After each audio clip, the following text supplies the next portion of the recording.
السلام علیکم ورحمۃ اللہ وبرکاتہ۔ الحمد للہ رب العالمین والعاقبۃ للمتقین، الصلاۃ والسلام علی سید الانبیاء والمرسلین وعلی آلہ وصحبہ اجمعین، اما بعد فاعوذ باللہ من الشیطان الرجیم، بسم اللہ الرحمن الرحیم۔ وَإِنْ حَكَمْتَ فَاحْكُمْ بَيْنَهُمْ بِالْقِسْطِ إِنَّ اللَّهَ يُحِبُّ الْمُقْسِطِينَ۔ صدق اللہ و مولانا رسولہ النبی الامین الکریم وعلی آلہ الشاہدین والشاکرین والحمد للہ رب العالمین۔ تقریر کا آغاز کرنے سے پہلے بہتر اور مناسب ہے کہ ہم اور آپ مل کر اپنے غلامی کا ثبوت دیتے ہوئے سب سے پہلے گنبد خضرا میں آرام فرمانے والے آقا حضور تاجدار کائنات جناب احمد مجتبی محمد مصطفیٰ صلی اللہ تعالیٰ علیہ وسلم کی بارگاہ گوہربار میں درود و سلام کا ہدیہ نشاور کریں۔ اللہم صلی علی محمد وعلی آل محمد وبارک سلم صلو علیہ۔ الصلاۃ والسلام علیک یا رسول اللہ صلی اللہ تعالیٰ علیہ وسلم۔ اور ایک مرتبہ عقیدت و محبت کے ساتھ نبی اور آل نبی کی بارگاہ میں درود و سلام کا ہدیہ نشاور کریں۔ اللہم صلی علی محمد وعلی آل محمد وبارک سلم صلو علیہ۔ الصلاۃ والسلام علیک یا رسول اللہ صلی اللہ تعالیٰ علیہ وسلم۔ الحمدللہ، آج کا جو بیان ہے کربلا کا پس منظر، یعنی کربلا کے پیچھے کے واقعات، کربلا کس وجہ سے رونما ہوئی، انشاءاللہ عزوجل 3 سے 4 جمعہ آپ کے سامنے بیان کرنے کی کوشش کی جائے گی۔ تاریخی واقعات ہیں، تاریخی باتیں میں انشاءاللہ عزوجل آپ کے سامنے بیان کرنے کی کوشش کروں گا۔ اور محرم الحرام 10 محرم یوم عاشورہ کیلنڈر میں جمعہ کا دن دکھا رہا ہے۔ اگر چاند کے حساب سے جمعہ کے دن یوم عاشورہ ہوا تو انشاءاللہ عزوجل کربلا کا پس منظر اور امام حسین رضی اللہ تعالیٰ عنہ کے شہادت کے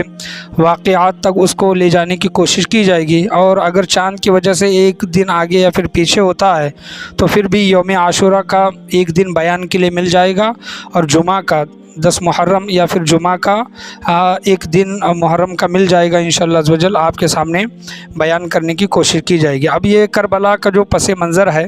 میں بہت تھوڑا پیچھے سے اس کو بیان کرنے کی کوشش کروں گا، اور تاریخی باتیں ہیں، تاریخی کتابوں میں بہت تفصیل سے اس کا ذکر آیا ہے۔ اگر اس کو صرف کتابی شکل میں اگر پڑھنے جائیں کتاب کے طور پر تو گھنٹوں لگ جاتے ہیں، صرف یہ واقعات وغیرہ۔ تو انشاءاللہ عزوجل مختصر کہ کس وجہ سے یہ چیزیں رونما ہوئی اور کہاں سے یہ شروع ہوئی، انشاءاللہ عزوجل جو بہت ضروری ہے اور مختصر انداز میں جس طرح سمجھ میں آئے اس طرح بیان کرنے کی انشاءاللہ کوشش کی جائے گی۔ اور بہت سے اگر ضروری چیزیں اگر چھوٹ بھی گئی، مثال کے طور پر سمجھ لیں کہ یہ بیان کرنا تھا لیکن جمعہ میں بیان ہو نہیں پایا، ذہن سے وہ بات نکل گئی، انشاءاللہ عزوجل اس کو نوٹ کر کے اگلے جمعہ میں وہ باتیں انشاءاللہ عزوجل بیان کرنے کی کوشش کی جائے گی۔ لیکن ایک لمبا بیان یعنی تفصیلی بیان نہیں ہوگا، بلکہ مختصر انداز میں انشاءاللہ عزوجل کربلا کا پس منظر، یعنی کربلا کس وجہ سے واقع ہوئی، کربلا کا پس منظر کیا ہے، یہ کربلا کیوں واقع ہوئی، انشاءاللہ عزوجل اس کے کچھ واقعات پہلے سے انشاءاللہ عزوجل بیان کرنے کی کوشش کی جائے گی۔ اور یہ واقعات جو میں بیان کروں گا حضرت عثمان غنی رضی اللہ تعالی عنہ کی شہادت کے بعد جو بھی اسلام میں اور مسلمانوں میں جو تفرقہ پیدا ہوا، جنگیں جو شروع ہوئی، انشاءاللہ عزوجل اس کے کچھ معلومات آپ کے سامنے بیان کرنے کی کوشش کی جائے گی۔ میں نے قرآن مجید فرقان حمید کی آیت سورہ مائدہ 6 پارہ ہے، 10واں رکوع ہے۔ اللہ تبارک و تعالیٰ قرآن مجید فرقان حمید میں ارشاد فرماتا ہے، اعوذ باللہ من الشیطان الرجیم، بسم اللہ الرحمن الرحیم۔ وَإِنْ حَكَمْتَ فَاحْكُمْ بَيْنَهُمْ بِالْقِسْطِ إِنَّ اللَّهَ يُحِبُّ الْمُقْسِطِينَ۔ ترجمہ ہے، اللہ تبارک و تعالیٰ قرآن مجید فرقان حمید میں اپنے حبیب کریم صلی اللہ تعالیٰ علیہ وسلم سے ارشاد فرماتا ہے، آیت کا ترجمہ ہے، اور اے حبیب کریم صلی اللہ علیہ وسلم، اور اگر آپ فیصلہ کریں تو ان کے درمیان بھی عدل ہی سے فیصلہ فرمائیں، یعنی دو لوگوں کے اندر اگر فیصلہ کر رہے ہیں تو عدل و انصاف کے ساتھ ہی کیا کریں، فیصلہ فرمائیں۔ یہ اللہ تبارک و تعالیٰ حضور صلی اللہ تعالیٰ علیہ وسلم سے ارشاد فرما رہا ہے۔ اس ترجمے کے بریکٹ میں لکھا گیا ہے، یعنی ان کی دشمنی عادلانہ فیصلے میں رکاوٹ نہ بنے، ان کی دشمنی عادلانہ فیصلے میں رکاوٹ نہ بنے، یعنی دو لوگوں کا جھگڑا ہے اور دو لوگ ایک انسان کے پاس آتے ہیں اور وہ جھگڑا سلجھانے کی کوشش کرتے ہیں، لیکن دو میں سے ایک انسان جس کے پاس آئے ہیں وہ اس کا دشمن ہے،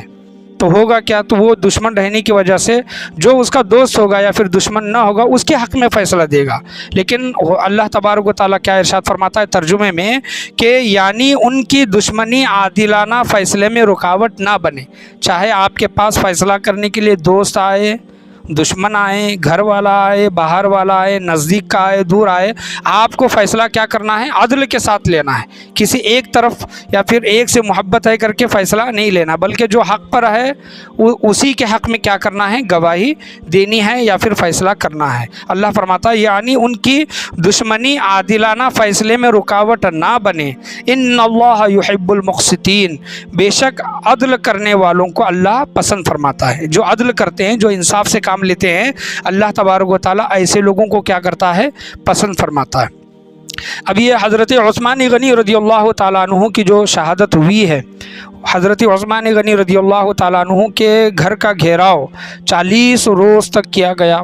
اور ان کے گھر میں دانا پانی وغیرہ بھی نہیں پہنچایا گیا۔ 40 روز کے بعد مکان کے چھت پر چڑھ کر مصر کے بلوائیوں نے حضرت عثمان غنی رضی اللہ تعالیٰ عنہ کو شہید کیا۔ ایک تفصیل واقعہ ہے اور حضرت عثمان غنی رضی اللہ تعالیٰ عنہ کی سیرت و شہادت میں بیان کر چکا ہوں۔ 2023 میں حضرت عثمان غنی رضی اللہ تعالیٰ عنہ کی شہادت کس طرح ہوئی وہ بھی مختصر انداز میں نے بیان کرنے کی کوشش کی ہے۔ حضرت عثمان غنی رضی اللہ تعالیٰ عنہ کی شہادت 2023 میں، اگر آپ وہ ویڈیو دیکھنا چاہتے ہیں تو یوٹیوب پر وہ ویڈیو ہے حضرت عثمان غنی رضی اللہ تعالیٰ عنہ کی شہادت کے متعلق، وہ واقعہ یا پھر وہ پورا پس منظر عثمان غنی رضی اللہ تعالیٰ عنہ کی شہادت کا میں بیان نہیں کروں گا۔ جو چیزیں چھوٹ گئی تھی یا پھر بولنی ضروری ہے وہ چیزیں میں بیان کروں گا کہ حضرت عثمان غنی رضی اللہ تعالیٰ عنہ کی شہادت کس طرح ہوئی، کیونکہ عبداللہ بن سبا یہ ایک یہودی انسان مسلمان کا بھیس لے کر مدینہ منورہ آیا۔ یہ عبداللہ بن سبا تھا وہ یہودی لیکن اپنے آپ کو مسلمان کہتا تھا اور خاص کر کے حضرت علی رضی اللہ تعالیٰ عنہ کا چاہنے والا کہتا تھا، اور یہ جو جہاں بھی جاتا تھا وہاں پر اپنے ایک لوگ جمع کرتا تھا اور مسلمان بھی اس کے کیا کرتے تھے، جھانسے میں آ جاتے تھے، اور اس کو الگ الگ ملک کیا گیا، بدر کر دیا گیا، لیکن جہاں بھی وہ جاتا تھا اپنے کچھ لوگ وہ ضرور وہاں پر چھوڑتا تھا، چاہنے والے، اس کے بات ماننے والے۔ یہ عبداللہ بن سبا تو حضرت عثمان غنی رضی اللہ تعالیٰ عنہ کے دور میں بھی جب یہ حیات تھے آپ رضی اللہ تعالیٰ عنہ، عثمان غنی رضی اللہ تعالیٰ عنہ، اس نے فتنہ پھیلانا شروع کر دیا، مسلمانوں کو کس طرح تباہ و برباد کرنا ہے، مسلمانوں کو کس طرح الگ کرنا ہے۔ یہ حضرت عمر رضی اللہ تعالیٰ عنہ کے دور خلافت تک، حضرت عمر رضی اللہ تعالیٰ عنہ کی شہادت تک یہ معاملہ نہیں ہوا۔ حضرت عثمان غنی رضی اللہ تعالیٰ عنہ کا دور خلافت 12 سال 12.5 سال رہا ہے، 10 سال حضرت عثمان غنی رضی اللہ تعالیٰ عنہ کا دور خلافت بہت اچھے سے چلا ہے، آخر کے 2 سال میں یہ بہت بڑے فتنے ہوئے ہیں۔ تو عبداللہ بن سبا کیا کرتا تھا کہ مدینے کے جو گورنر ہیں یا پھر امیر ہیں، خلیفہ ہیں، ان کی باتیں شام کا جو گورنر ہے ان کی باتیں کوفہ کا جو گورنر ہے ان کی باتیں مصر میں، اس طرح الگ الگ، یعنی ان کے خلاف شکایتیں کرنا، لوگوں کو جمع کرنا، اور مصر کا جو گورنر ہے اگر اس کی شکایت کرنی ہے تو کوفہ کا جو گورنر ہے اس کی اگر شکایت کرنی ہے تو شام کا جو گورنر ہے اس کے خلاف اگر کچھ باتیں کمپلینٹ وغیرہ کرنی ہے، یعنی اس طرح لوگوں کو بہکانے کی اور لوگوں کے اندر ایک تفرقہ پیدا کرنے کی عبداللہ بن سبا یہ کوشش کرتا تھا۔ اور اس وقت رسائل کا بھی زمانہ نہیں تھا کہ یہ چیزیں، یہ فتنہ وغیرہ چل رہی ہیں، یہ سازشیں چل رہی ہیں، جب تک یہ باتیں سمجھ میں آئی بہت دیر ہو چکی تھی۔ حضرت عثمان غنی رضی اللہ تعالیٰ عنہ کی شہادت اس وقت ہو چکی تھی۔ اب دیکھیں کہ حضرت عثمان غنی رضی اللہ تعالیٰ عنہ کو جب شہید کیا گیا تو ان کی شہادت کے بعد لوگوں نے حضرت علی رضی اللہ تعالیٰ عنہ کے پاس آئے اور انہوں نے کہا کہ اب آپ خلیفہ بن جائیں، حضرت عثمان غنی رضی اللہ تعالیٰ عنہ شہید ہوئے ہیں تو آپ خلیفہ بن جائیں۔ تو حضرت علی رضی اللہ تعالیٰ عنہ نے کہا کہ اگر میں خلیفہ بنوں گا تو میری کون کون بیعت کرے گا؟ تو بہت سے لوگوں نے، یعنی جو فتنہ فساد حضرت علی رضی اللہ تعالیٰ عنہ کا صرف نام لے کر جو دنگا یا پھر فساد کرتے تھے، حضرت عثمان غنی رضی اللہ تعالیٰ عنہ کا قتل کر دیا، شہید کر دیا، وہ لوگ تمام کے تمام حضرت علی رضی اللہ تعالیٰ عنہ کے ساتھ ہو گئے۔ اور جو چند صحابہ کرام تھے انہوں نے کہا کہ ہم حضرت علی رضی اللہ تعالیٰ عنہ کے ہاتھ پر بیعت کرتے ہیں اگر وہ فیصلہ قرآن و حدیث کی روشنی میں کریں گے، اگر وہ عدل کریں گے۔ اور کچھ صحابہ کرام کا کہنا بھی یہ تھا کہ خاص کر کے حضرت امیر معاویہ رضی اللہ تعالیٰ عنہ کا بھی ذکر آتا ہے، اور دیگر صحابہ بھی کرام ہیں، حضرت طلحہ ہیں، حضرت زبیر ہیں، حضرت عائشہ صدیقہ رضی اللہ تعالیٰ عنہا ہے۔ ان زیادہ تر اکثر صحابہ کرام کا کہنا یہ تھا کہ ہم حضرت علی رضی اللہ تعالیٰ عنہ کے ہاتھ پر بیعت کریں گے اگر وہ عثمان کے خون کا بدلہ لیں گے۔ حضرت عثمان غنی رضی اللہ تعالیٰ عنہ کو جو ناحق شہید کر دیا گیا ہے، اور وہ بھی کوئی معمولی انسان نہیں تھے حضرت عثمان غنی رضی اللہ تعالیٰ عنہ، بلکہ خلیفۃ المسلمین تھے، امیر المؤمنین تھے، خلیفہ تھے وہ مسلمانوں کے، تیسرے خلیفہ تھے۔ ایسے بڑی شخصیت کو جب قتل کر دیا گیا ہے تو ان کا قصاص لینا، ان کا بدلہ لینا بنتا ہے، اور ان کا قصاص و بدلہ لینا چاہیے۔ تو حضرت علی رضی اللہ تعالیٰ عنہ کا کہنا یہ تھا کہ حضرت عثمان غنی رضی اللہ تعالیٰ عنہ کی شہادت کے وقت مدینہ میں پورا فتنہ فساد برپا اور مصر کے بلوائیوں کا قبضہ تھا۔ گویا ایسا لگ رہا تھا کہ مصر کے بلوائی جو حضرت عثمان غنی رضی اللہ تعالیٰ عنہ کو انہوں نے شہید کیا، اس کے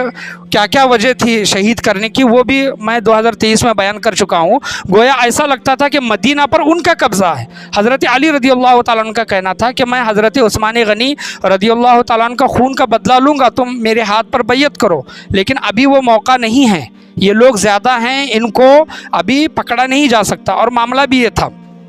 کہ حضرت عثمان غنی رضی اللہ تعالیٰ عنہ کو جب شہید کیا گیا، ان کی عورت حضرت نائلہ رضی اللہ تعالیٰ عنہ وہاں پر موجود تھی۔ حضرت عثمان غنی رضی اللہ تعالیٰ عنہ کو بچانے کی کوشش میں ان کے ہاتھ کی انگلیاں کٹ گئی، حضرت عثمان غنی رضی اللہ تعالیٰ عنہ کی بیوی کی، حضرت نائلہ کی۔ اور جب ان کو بعد میں پوچھا گیا کہ حضرت عثمان غنی رضی اللہ تعالیٰ عنہ کو کس نے شہید کیا، تو حضرت نائلہ کہتی ہیں کہ میں ان کو چہروں سے پہچانتی ہوں، ان کے نام مجھے پتہ نہیں۔ حضرت عثمان غنی رضی اللہ تعالیٰ عنہ کی بیوی نے کیا کہا کہ میں ان کو صرف چہروں سے جانتی ہوں، ان کا نام مجھے معلوم نہیں ہے۔ تو کسی نے پوچھا صحابہ کرام میں سے حضرت علی نے، کیا حضرت ابو بکر صدیق رضی اللہ تعالیٰ عنہ کے بیٹے محمد بن ابو بکر وہاں پر تھے کیا؟ تو حضرت نائلہ کہتی ہیں کہ وہ آئے تھے، لیکن قتل کے وقت وہ وہاں پر موجود نہیں تھے۔ جب حضرت عثمان غنی رضی اللہ تعالیٰ عنہ نے ان سے کہا کہ تو بہت بڑی غلطی کرنے کے لیے جا رہا ہے، تو انہوں نے وہ چھوڑ کر وہاں سے چلے گئے۔ دو لوگ بلوائی آ کر حضرت عثمان غنی رضی اللہ تعالیٰ عنہ کو شہید کیا۔ اب یہ بات میں کیوں بیان کر رہا ہوں کہ ایک طرف صحابہ کرام یہ کہتے تھے کہ حضرت عثمان غنی رضی اللہ تعالیٰ عنہ کے خون کا بدلہ لو، حضرت امیر معاویہ ہیں، صحابہ کرام ہیں، اور حضرت علی رضی اللہ تعالیٰ عنہ کہتے ہیں کہ حضرت عثمان غنی کا قاتل کون ہے یہ معلوم نہیں۔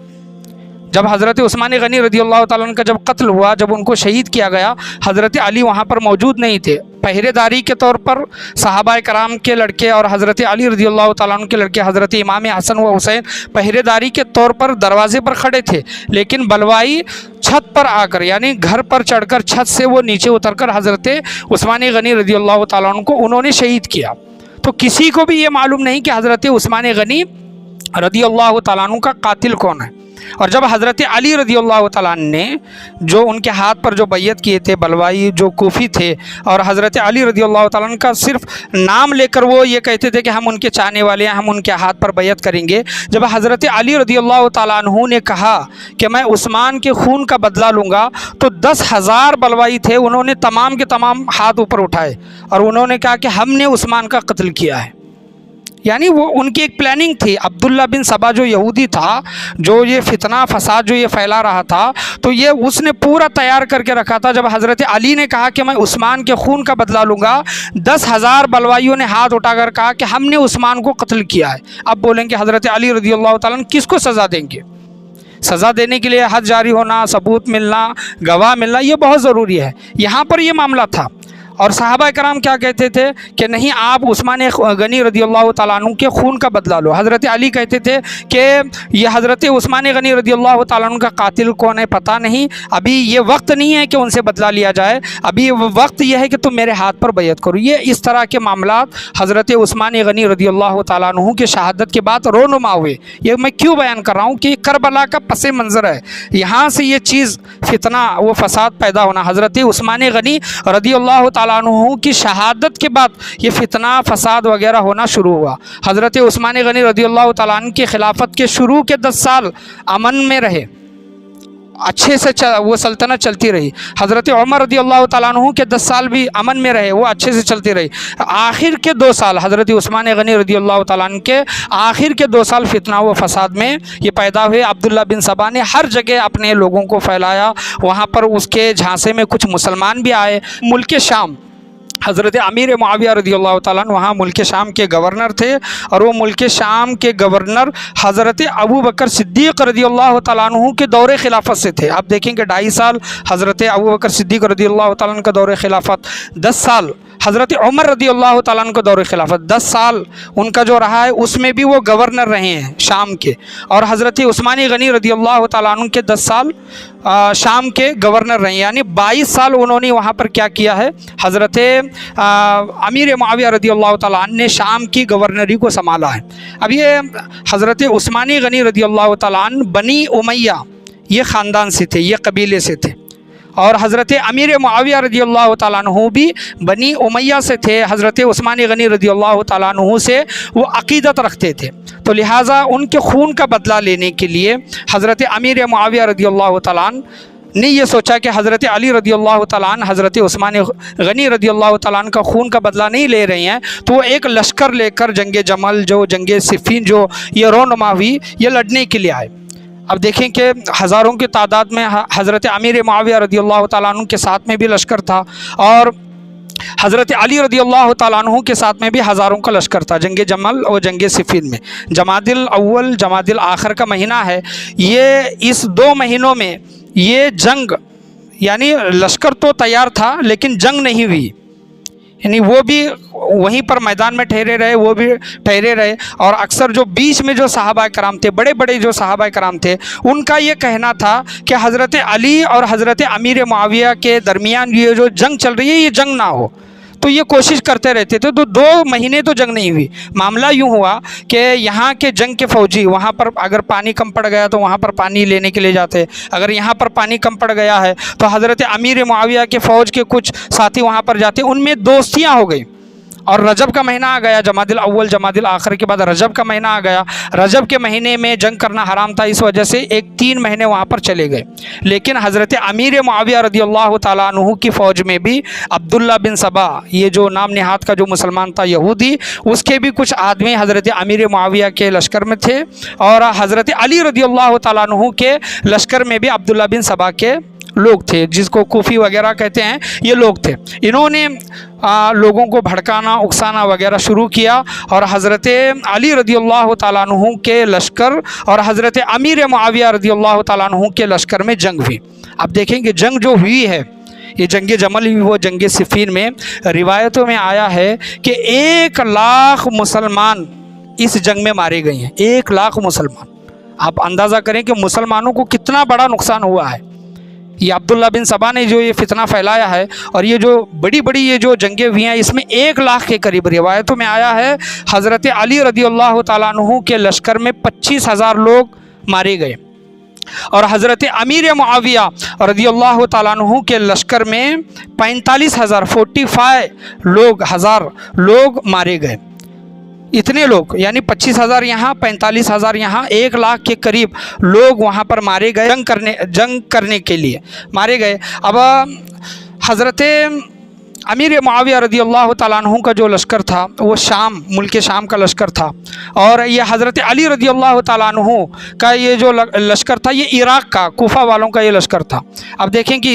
اس جنگ میں حضرت امیر معاویہ رضی اللہ تعالیٰ عنہ کو زیادہ نقصان ہوا، 45,000 یعنی زیادہ بہت لوگ مارے گئے۔ حضرت امیر معاویہ رضی اللہ تعالیٰ عنہ نے سوچا کہ اسی طرح اگر مسلمان مارے جاتے رہے، ہمارے یہاں کے بھی وہاں کے بھی اگر مارے جاتے رہے، مسلمانوں نے جتنا قبضہ کیا ہے حضرت عمر حضرت عثمان کے دور میں، جتنا بھی جہاں پر مسلمانوں کا قبضہ ہوا ہے، وہاں پر جو عیسائی ہے، یہودی ہے، دوسرے مذہب کے لوگ ہیں، وہاں پر وہ پھر قبضہ کرنے لگیں، کیونکہ مسلمان کی تعداد کم ہو جائے گی۔ فوجی جب مارے جائیں گے اور کمزور پڑ جائیں گے مسلمان، تو دوسرے لوگ قبضہ کریں گے۔ تو حضرت امیر معاویہ رضی اللہ تعالیٰ عنہ نے پیغام بھیجا کہ جنگ نہیں کرنا ہے، لیکن عراقی جو حضرت علی رضی اللہ تعالیٰ عنہ کے فوج میں تھے، حضرت علی رضی اللہ تعالیٰ عنہ نے اور ان کے فوج والوں نے یہ سوچا کہ ابھی حضرت امیر معاویہ ہار رہی ہیں، یہ ہار کی ڈر کی وجہ سے یہ صلح نامہ یا پھر جنگ کو روکنے کی کوشش کر رہی ہیں، تو انہوں نے کہنا نہیں مانا۔ تو حضرت امیر معاویہ رضی اللہ تعالیٰ عنہ کے متعلق آتا ہے کہ یہ بہت عقل مند انسان تھے، اور یہاں تک علماء کرام نے بیان کیا ہے پورا عرب کا دماغ حضرت امیر معاویہ رضی اللہ تعالیٰ عنہ کو کہا جاتا ہے۔ یہ عرب کے سردار کے ہی بیٹے تھے، حضرت ابو سفیان کے۔ تو حضرت امیر معاویہ نے یہ کوشش کی جنگ روکنے کی، لیکن انہوں نے سوچا کہ حضرت امیر معاویہ جنگ ہار رہے ہیں، اس وجہ سے ایسا کر رہی ہیں۔ تو حضرت امیر معاویہ رضی اللہ تعالیٰ عنہ نے قرآن منگایا اور نیزوں پر قرآن رکھا اور قرآن کو اٹھایا اور جو قرآن کے صحیفے تھے، لکھے ہوئے تھے، دیگر امیر معاویہ رضی اللہ تعالیٰ عنہ کے لشکر والوں نے وہ قرآن کے نسخے لے کر آئے اور قرآن کو نیزے پر اٹھایا اور کہا کہ تم اگر ہمارا کہنا نہیں مانتے تو قرآن ہمارے دونوں کے درمیان فیصلہ کرے گا۔ کیا کرے گا؟ قرآن ہمارے دونوں کے درمیان فیصلہ کرے گا۔ حضرت علی رضی اللہ تعالیٰ عنہ کا بھی یہی کہنا تھا کہ ہم یہی چاہتے ہیں کہ تم قرآن کے مطابق حکم مانو، کہنا مانو، قرآن پر عمل کرو۔ لیکن حضرت علی رضی اللہ تعالیٰ عنہ جنگ روکنا نہیں چاہتے تھے، لیکن ان کے ساتھ والے جو بظاہر ان سے محبت و عشق کا دعویٰ کرتے تھے، وہ آئے اور کہنے لگے کہ ابھی حضرت امیر معاویہ نے قرآن کو اٹھایا ہے، قرآن کو حکم بنایا ہے، قرآن کو مین بنایا ہے، تو لہٰذا آپ صلح کر لیں اور قرآن کے مطابق قرآن جو فیصلہ کرے گا آپ اس فیصلے کو مانیں۔ تو حضرت علی رضی اللہ تعالیٰ عنہ نے کہا کہ ابھی جنگ روکنے کی ضرورت نہیں ہے، حضرت امیر معاویہ جنگ ہار رہی ہیں، تو لہٰذا جنگ کو جاری رکھو۔ تو ان کے چاہنے والوں نے، ان کے فوجیوں نے یہ کہا کہ اگر آپ قرآن کا فیصلہ نہیں مانیں گے، جس طرح حضرت عثمان کو شہید کیا گیا، ہم بھی آپ کو ایسے شہید کریں گے۔ یہاں تک یہ کتابوں میں یہ بات آئی ہے۔ تو حضرت علی رضی اللہ تعالیٰ عنہ ان کی بات مانے اور صلح پر یہ بات طے ہوئی۔ اب صلح پر بات یہ طے ہوئی، قرآن فیصلہ کرے گا۔ تو قرآن کس طرح فیصلہ کرے گا کہ حضرت علی رضی اللہ تعالیٰ عنہ کی طرف سے ایک صحابی آئیں گے، ایک شخص آئے گا،